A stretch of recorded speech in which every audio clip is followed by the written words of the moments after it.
ओ यो चाहिँ डाइनोसरको रियल खप्पर हो यिनीहरु चाहिँ यिनीहरुले यहाँ भेट्टाएर उत्खनन गरेका रियल अस्ट्रेलिया ओरिजिनल होइन एबोरिजिनल भनेको चाहिँ यहाँ अस्ट्रेलियाको चाहिँ रियल पपुलेसन आदिवासी म अब हजुरलाई एउटा यस्तो इन्ट्रेस्टिङ कुरा देखाउँदैछु हैन ओके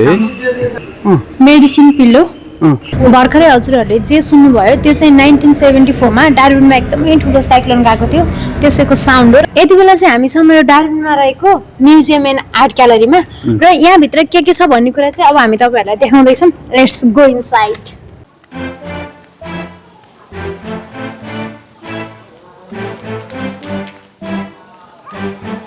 यो भिडियोमा भने हामी यस म्युजियम भित्र रहेका केही इन्ट्रेस्टिङ लाग्ने फरक लाग्ने कुराहरूलाई मात्रै समेट्ने कोसिस गरेका छौं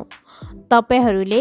अरु म्युजियमहरुमा अनुभव गर्न नसकेको कुराहरू पनि यहाँ देख्न पाउनुहुनेछ यो चाहिँ अस्ट्रेलियाको चाहिँ रक आर्ट हो इन्डिजिनियसहरुले पहिला गरेको 1988 मा बनाएको रक आर्ट प्यानल रहेछ है रियल रकमा बनाएको चित्रकला नाइस नडराउनु होला अब चाहिँ हामी जाँदैछौँ साइक्लोन साउन्ड फिल गर्नको लागि ढोका लाग्यो कालो भयो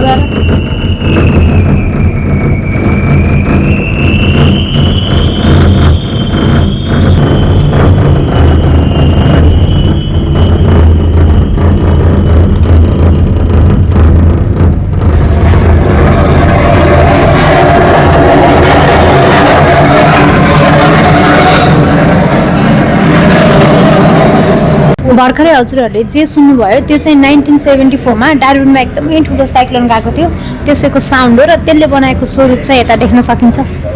ओहो यस्तो राम्रो गाडी त कचक्कै भएछ कुन चाहिँ घरको ढोका छानो आएर थिचेछ डिस्ट्रक्सन ओ माय गॉश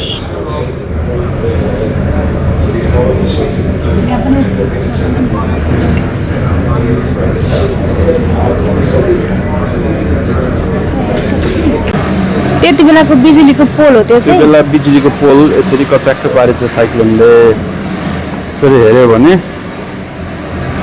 घरको छानो घर रुखमा बसिरहेछ रुखै उखेल्ले छ कुन चाहिँ मान्छेलाई उडाएर ल्याएर रुखमा राखेछ सो फनी अब आजभन्दा लगभग 51 वर्ष अगाडि साइक्लोन गएर तहस नहस भएको डार्विन अहिले आइपुग्दा फेरि यस्तो कसरी भयो अब उनीहरूले रिकन्स्ट्रक्सन गरे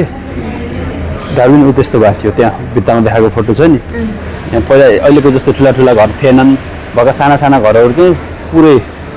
रबलमा चेन्ज भएको थियो अनि यिनीहरूलाई रिकन्स्ट्रक्सन गर्न पर्यो त्यसपछि सरकारले ग्रिकबाट ग्रिस भन्ने देशबाट घर बनाउन स्किल भएका मजदुरहरूको ठुलो समूह लिएर आएर अनि डार्विन रिकन्स्ट्रक्सन गरायो त्यही भएर अहिले यहाँ ग्रिक समुदायमा गयो भने Darwin was constructed by us भन्छन् तिनीहरूले त्यो भनेको उनीहरूले चाहिँ जस ठुलो योगदान छ पुनर्निर्माणमा किनभने यहाँका मान्छेसँग त्यो सिप पनि थिएन त्यति चाहिने जनसङ्ख्या पनि थिएन अनि उताबाट मान्छे ल्याएर अहिले रिकन्स्ट्रक्सन गरेको हो त्यो डार्विनमा चाहिँ साइक्लोनलाई कसरी दिने गर्छ साइक्लोन चाहिँ हरेक वर्ष वेट सिजनमा हैन नोभेम्बरदेखि मेसम्म चाहिँ साइक्लोनको सिजन भनेर हामी वेल प्रिपेयर हुन्छौँ हाइली लाइकली त्यो लाइकलीहुड अफ साइक्लोन भनेको भएर हामी चाहिँ एकदम वेल प्रिपेयर भएको हुन्छौँ र समुदायलाई पनि त्यही अनुसारको अवेर गराइरहेको हुन्छौँ रेगुलर ब्युरो अफ मेट्रोलोजीको वेदर फोरकास्टिङ फलो गरिरहेको हुन्छौँ त्यसपछि फेरि यस्तै गरी तहस भएको छैन त्यसपछि छैन 2025 को नोभेम्बरमा क्याटेगोरी 2 भएर आयो त्यसले चाहिँ यस्तो धेरै तहस नहस त हुँदै भएन यो 1974 पछि यति ठुलो साइक्लोन चाहिँ डार्विनमा आएको छैन अनि यहाँको रेजिलियन्स पनि त्यही अनुसारको बिल्ड भएको छ कि रिकभर जुन रिकन्स्ट्रक्सनहरू भएको छ नि त्यो पनि एकदम स्ट्रङ भएर साइक्लोनको कोड अफ कन्डक्ट अनुसारको बिल्डिङहरू बनेको छ त्यो भएर क्षति पनि त्यति ठुलो भएको छैन इन्ट्रेस्टिङ कुरा यत्रो साइक्लोन गरेर यत्रो रबल हुँदा कति मान्छे मर्यो होला भन्ने हुन्छ नि तर इन्ट्रेस्टिङ कुरा चाहिँ विश्वयुद्धको बेलामा आर्मीहरूलाई हैन लुकाउनको लागि भनेर यिनीहरूले यहाँ टनल बनाएको छ कि वाटर फ्रन्ट भन्ने ठाउँमा हो त्यहाँनिर यत्रो साइक्लोन आउँदैछ भनेपछि यिनीहरू सबै मान्छेलाई यहाँबाट रेस्क्यु गरेर टनलभित्र लिएर गएर सुरक्षित तरिकाले राख्यो फर्केर आउँदाखेरि त्यहाँ देखाएको जस्तो फर्केर आउँदाखेरि यस्तो हालतमा थियो घरहरू एउटै पनि घर बस्न लायक थिएन मान्छेलाई सुरक्षित स्थानमा लग्नु हुनाले जीवनको क्षति त भयो, थोरै मान्छेहरू चाहिँ मर्नलाई मरे, तर जुन किसिमको डिस्ट्रक्सन छ नि यो हुँदाखेरि त मान्छे 50% भन्दा धेरै मर्नु पनि त्यस्तो चाहिँ भएन। राम्रो 3D आर्ट छ। यो चाहिँ यिनीहरूले रियल उत्खनन गरेर ल्याएको डाइनोसरको खप्पर रहेछ। अस्ट्रेलियामा विशेष गरी यो नर्दर्न अस्ट्रेलियामा चाहिँ डाइनोसरका अन्डा र डाइनोसरका अस्थिपञ्जरहरू धेरै नै पत्ता लगाएका छन्। यो चाहिँ डाइनोसरको रियल खप्पर हो। यिनीहरूले यहाँ भेट्टाएर उत्खनन गरेका रियल खप्पर। अस्ट्रेलियामा त धेरै प्रमाणहरू भेटिसकेका छन्, अन्डा भेटिएको छ। अनि अर्को डाइनोसर म्युजियम भन्ने छ क्विन्सल्यान्डमा, त्यहाँ पनि यस्तै धेरै अस्थिपञ्जरहरू भेट्टाएर उत्खनन गरेर राखेको छ। मलाई यो छ नि यो डाइनोसरको ढाडमा के राखेको छ त्यो चाहिँ लेगो हन्ट। यो खास किन राख्या हो? यहाँ अहिले बच्चाहरूलाई भुलुन् भनेर लेगो हन्ट यो साना टोयजहरू छ नि हो, यो टोयजहरू यिनीहरूले ठाउँमा लुकाइदिएका छन्। अनि बच्चाहरूले खोजेर पत्ता लगाएर मैले यतिवटा पत्ता लगाएँ भनेर अहिले तिनीहरूलाई रेकर्ड दिने हो कि लेगो हन्ट एउटा गेम हो यो। ओके, यो चाहिँ बच्चाहरूलाई अलिकति कन्सन्ट्रेट होस् अनि अलि धेरै टाइम स्पेन्ड गरौँ भनेर पनि बनाएको जस्तो लाग्यो मलाई। बच्चाहरू चाहिँ अब यत्तिकै घुम्न मात्रै भन्दा पनि बोर पनि नहुन् अनि अलि इन्ट्रेस्टेड पनि भयो, अलि इन्ट्रेस्टिङ पनि भयो। ओके, मलाई अस्ट्रेलियामा एउटा अचम्म लागेको कुरा चाहिँ यो पनि हो कि यो धमिराको गोला हो होइन, त्यो कमिला धमिला भन्छ नि, घर जत्रो बनाउँछ कि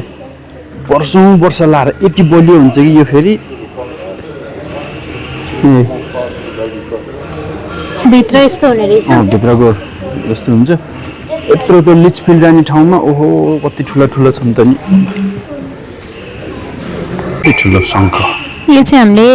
बजाउने गरेको शङ्ख क्या? यो चाहिँ लानुपर्छ क्या, घरमा पूजा गर्न काम लाग्छ। यत्रो ठुलो शङ्ख बजायो भने त डार्विन पुरै थर्किन्छ होला। दिकी बेटी हाँस्नु भएको के भन्छ अरे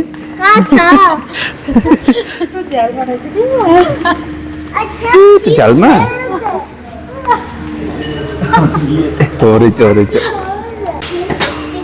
अब चाहिँ हामी जाँदैछौँ यहाँको त्यो लोकल बाजाको साउन्ड सुन्नको लागि। indigenous art।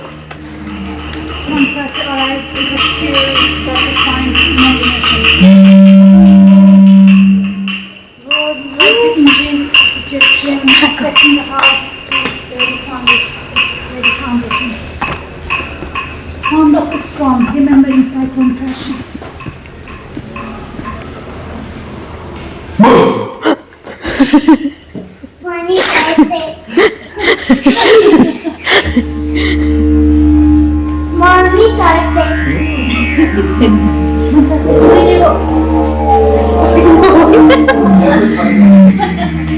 म अब हजुरलाई एउटा यस्तो इन्ट्रेस्टिङ कुरा देखाउँदैछु हैन। ओके,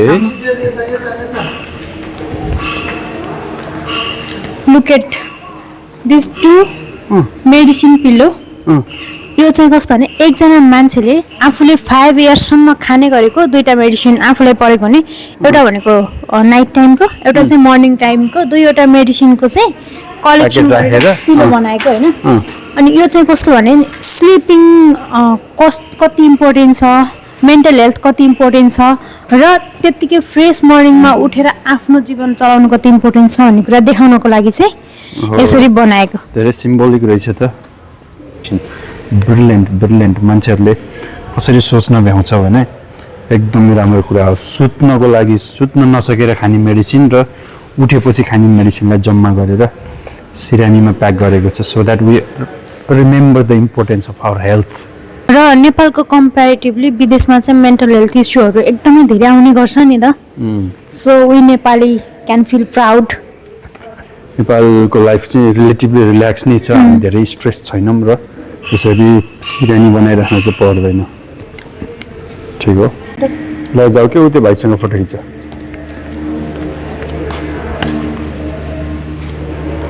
म चाहिँ छोपेर दिला त तिमीलाई झ्याप्पै हेर्दाखेरि चाहिँ यो कस्तो भने बिहेमा जम्पी हेरे जस्तो देखिन्छ, तर रियालिटी भनेको मान्छेलाई बन्धक बनाएर लिएर हेरेको। यो स्टोरी चाहिँ 1933मा एकजना अब इन्डिजिनियस गाउँमा त्यहाँको महिलाहरूलाई रेप गरेर चोर्न आयो भनेर त्यहाँका मान्छेहरूले भाला हानेर मारिदिए भाला हानेर मार्न त मिलेन संविधान अनुसार रिसर्च के अरे इन्भेस्टिगेट गर्नु पर्यो अनि इन्भेस्टिगेट गर्न भनेर आर्मीको क्याप्टेन आयो क्याप्टेन आएपछि क्याप्टेनलाई पनि यिनीहरूले क्याप्टेनलाई पनि भाला हानेर मारिदिएपछि चाहिँ अनि त्यहाँको मुखिया सहित 5 जनालाई अनि समातेर लगेर अदालतमा गएर केस गरेर 20 वर्षसम्म जेल सजाय सुनाएको हो एबोर्जिनल म्यान यहाँको चाहिँ रियल एबोर्जिनल पिपल यिनको बारेमा तिमीलाई के थाहा छ यिनीहरू चाहिँ चाइनिजहरू हो 1700 मा गोल्ड रस भएको थियो अस्ट्रेलियामा अस्ट्रेलियाको खोलाहरूमा पाखाहरूमा जब सुन भेटिन थाल्यो नि तब चाइनाबाट पनि थुप्रै मान्छेहरू आए यो एबोर्जिनल भनेको चाहिँ लारेकिया कन्ट्रीको यहाँ अस्ट्रेलियाको चाहिँ रियल पपुलेसन आदिवासी यिनीहरू चाहिँ यहाँका ओरिजिनल इन्डिजिनियस पपुलेसनहरू हुन् अबोरिजिन्स यो भन्दै गर्दाखेरि अस्ट्रेलिया ओरिजिनल होइन भन्ने लाग्ला यो पनि एउटा टाइप अफ कोलोनाइज्ड भन्छु म चाहिँ भन्न मिल्छ कि मिल्दैन अस्ट्रेलिया अब देश त पहिलेदेखि थियो 50-60 हजार वर्ष पहिलादेखि मान्छेहरू आएर बसेका हुन् तर जब यो 1700 मा ब्रिटिसबाट जेम्स कुक यो क्याप्टेनले जब पत्ता लगाएर अनि उनीहरूले यहाँ बस्ती बसाले त्यसपछि खास एउटा पुरै अस्ट्रेलिया देश जस्तो भएको त्यसपछि बसाएर यो क्यामेराले भ्लग बनाउनुहुन्छ कि लैजाऊ कतिको क्यामेरा हो यो 1910 को क्यामेरा हो यी सामानहरू हेर्दा भने मलाई पनि नेपालकै याद आयो र नेपालमा जस्तै यहाँ पनि पहिला प्रयोगमा ल्याउने गरेका यी सामानहरू अहिले भने म्युजियममा मात्रै सीमित भएका छन् यो पत्रिका रहेको छ 1919 यानि कि आजभन्दा करिब 107 वर्ष अगाडिको पत्रिका झट्ट हेर्दा कुनै पुरानो सामानहरू राख्ने ठाउँ जस्तो देखिए पनि यो पनि म्युजियमको एउटा पार्ट नै हो यहाँ राखिएको छ पहिला प्रयोगमा आउने गरेका डुङ्गाहरू यो पुरानो जमानामा मान्छेहरू यताउता आउँदै गर्दाखेरि युज हुने बोटहरू यसरी राखेको छ अहिले यो चाहिँ आर्ट ग्यालरी अनि यहाँ चाहिँ देख्न सकिन्छ एबोरिजिन कल्चरको आर्टहरू एबोरिजिन के भन्छ त्यही हो इन्डिजिनियस एबोरिजिनल्स झोला ल first piece of aboriginal arts भनेको यहाँ छ